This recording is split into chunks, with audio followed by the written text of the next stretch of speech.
आपने अभी बैठे खड़े खड़े यहाँ पर ये कह दिया कि सभी के सभी बीजेपी के प्रवक्ता हैं। सर शर्म आती है कि आप लोग राजनीति वैसे तो करते होंगे, लेकिन देखकर हमें अब शर्म आ रही है कि आप इन स्टूडेंट्स को भी ये कहना चाह रहे हैं कि बीजेपी के प्रवक्ता है। हिंदू मुसलमान नहीं कर रहे, चुनाव आ जाता है, हिंदू मुसलमान का चुनाव आ जाता है, आतंकवाद आ जाता है, कैसे बात कर रहे हैं सर? और अब हम क्या आरोप लगा रहे हैं कि बीजेपी का कार्यकर्ता है? एप्स्टीन फाइल बहुत बोल रहे हैं आप हैं। एप्स्टीन फाइल में सुनिए, एप्स्टीन फाइल में मोदी जी का नाम कितनी बार है? 8 बार, राहुल गांधी का 6 बार, सोनिया गांधी का 4 बार, महात्मा गांधी का 25 बार, पोप का 1 बार। बोलो भाई किस-किस पे बात करनी है?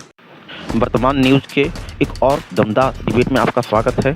इस डिबेट में कांग्रेस प्रवक्ता आलोक शर्मा को ऑडियंस ने धो डाला और बची कुछ कसर सुधांशु त्रिवेदी जी ने पूरा कर दिया। अगर ये वीडियो आपको अच्छी लगती है तो लाइक करें और इस चैनल को सब्सक्राइब जरूर करें। मजा नहीं आ रहा है। तो वैसे जी ने क्या स्टेटमेंट दिया वो भी पता है। अब मेरे को आप बताइए क्या आप लोग हिंदू मुसलमान नहीं कर रहे? चुनाव आ जाता है, हिंदू मुसलमान पे आ जाते हैं, चुनाव आ जाता है, आतंकवाद पे आ जाते हैं, कैसे बात कर रहे हैं सर?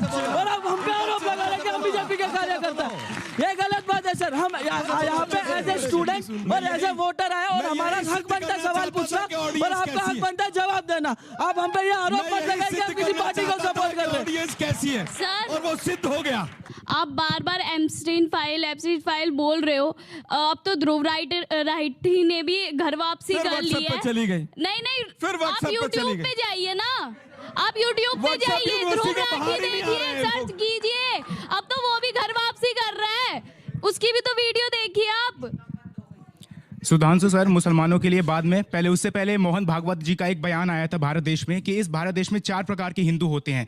पहले हिंदू जो कहते हैं गर्व से कहो हम हिंदू हैं। दूसरे, हम हिंदू हैं इसमें गर्व की क्या बात है। तीसरे, अरे हम हिंदू हैं धीरे से बोलो। और चौथे, जो अपने हिंदुओं की पहचान भूल चुके हैं। तो मोहन भागवत जी अपने इस बयान से क्या संदेश देना चाहते हैं? अगर वो संदेश एक होने का है तो वो एकता कब आएगी सर? आप बहुत अच्छा सवाल किया है। अभी रुक जाइए सर, रुक जाइए, 2-3 सवाल और लेने दीजिए। देख क्या इधर से कोई है? आई कांग्रेस के लोग कहते हैं कि हम हिंदू मुसलमान नहीं करते, तो जो उत्तराखंड में मुस्लिम यूनिवर्सिटी बनाने के लिए आपने कहा है कि हम जीतेंगे तो उत्तराखंड में मुस्लिम यूनिवर्सिटी बनाएंगे, उस पर आप क्या कहना चाहेंगे? अलीगढ़ मुस्लिम यूनिवर्सिटी, एक मिनट अंजना जी मैं यहीं दे दूं। उनको भी रोका ना, मैं फिर कह रहा हूं अलीगढ़ मुस्लिम यूनिवर्सिटी सर आपने अभी बैठे खड़े खड़े यहाँ पर ये कह दिया कि सभी के सभी बीजेपी के प्रवक्ता हैं। सर शर्म आती है कि आप लोग राजनीति वैसे तो करते होंगे, लेकिन देखकर हमें अब शर्म आ रही है कि आप इन स्टूडेंट्स को भी ये कहना चाह रहे हैं कि ये बीजेपी के प्रवक्ता है। क्या राजनीति है सर? ऐसी राजनीति में सर थोड़ी सी शर्म करिए। जो आपका हो चुका अंजना जी, हो चुका। एक ही सवाल, एक साथ आखिरी सवाल ले लीजिए, पर्सनली मत लीजिए इसको, क्योंकि हर तरह के थे और आधे तो इसमें आपके सपोर्टर्स थे, आपने उनको भी खो दिया। ये बच्चा आप ही के पक्ष से पहले सवाल पूछ रहा था। मेरा सवाल सुधांशु सर से है कि जो घर वापसी का मुद्दा चल रहा है, इसमें तो आम जिंदगी में हर इंसान को मतलब अपने खुशी से जीने का हक है, तो ये इतना मुद्दा क्यों बन रखा है मैम? राजनीतिक दलों के लोग इतना मतलब क्यों परेशान है, इतना हाय तौबा क्यों कर रहे हैं? मतलब सब अपने हिसाब से जी वोट मुझे भी लगा समझते हैं। अयोध्या की हार 240 सीट। सुधांशु जी आपसे शुरू करते हैं और इस बच्चे के ही सवाल से, मतलब लेना न देना इस जनता का इस बात का जवाब पहले भी दे चुका हूं। जहां पे टोटल घर उधर चला गया वहां जीना हराम हो गया।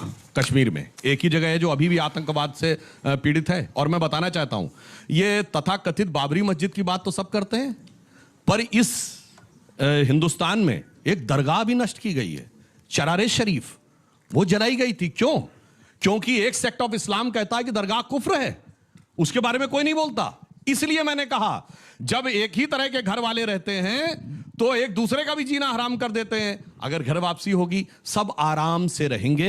जो मैंने पहले भी कोट किया था, बहुत बड़े पत्रकार हुए हैं मार्क टेली, जिन्होंने कहा मैं 30 साल दिल्ली में रहा और निजामुद्दीन एरिया में, जहां एक तरफ हजरत निजामुद्दीन दौलिया की दरगाह, दूसरी तरफ तबलीगी जमात का ऑफिस था। दुनिया का कोई दूसरा मुस्लिम देश होता है, दोनों एक साथ नहीं रह सकते थे, 30 साल में एक ने दूसरे खत्म कर दिया होता।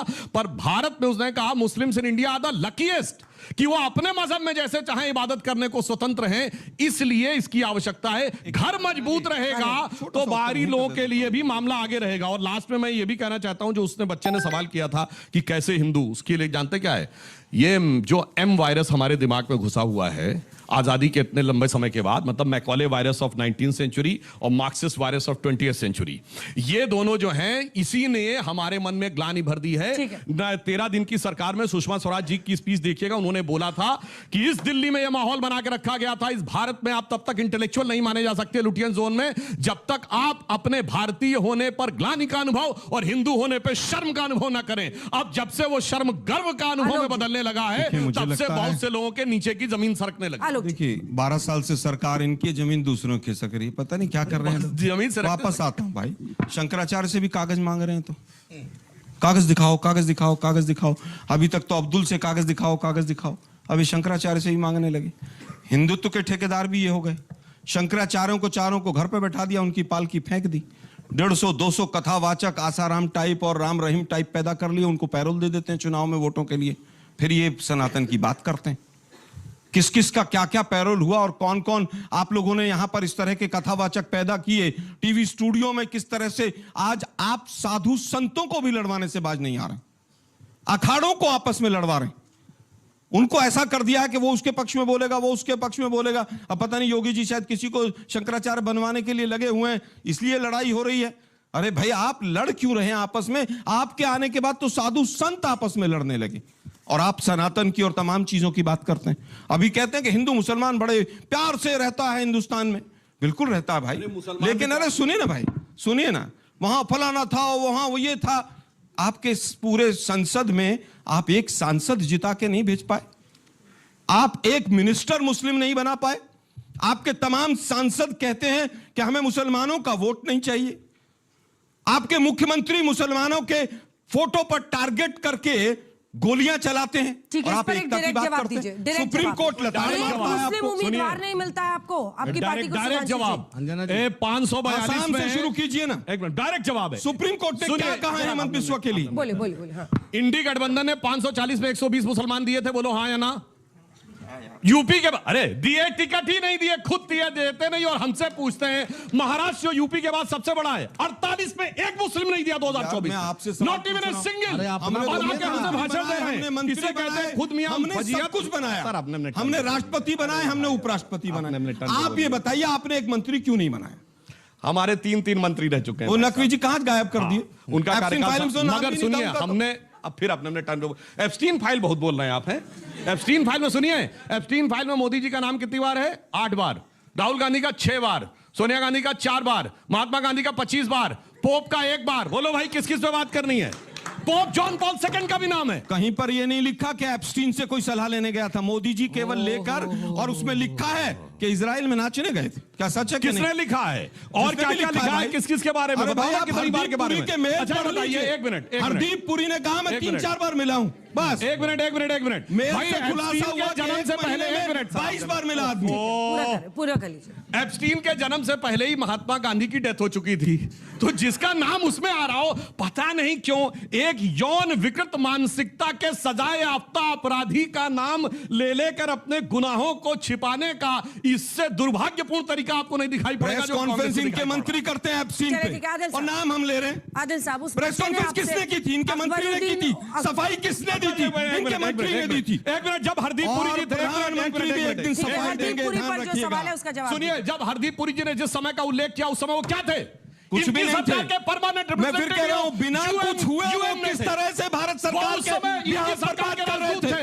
हरदीप पुरी कौन थे उस समय पर? 14 से 17 तक क्या हो गया भैया? लोग जी आपको मेक इन इंडिया तमाम चीजों के लिए हरदीप पुरी को साइन किसने किया? मोदी जी ने साइन किया। चले जा रहे हैं।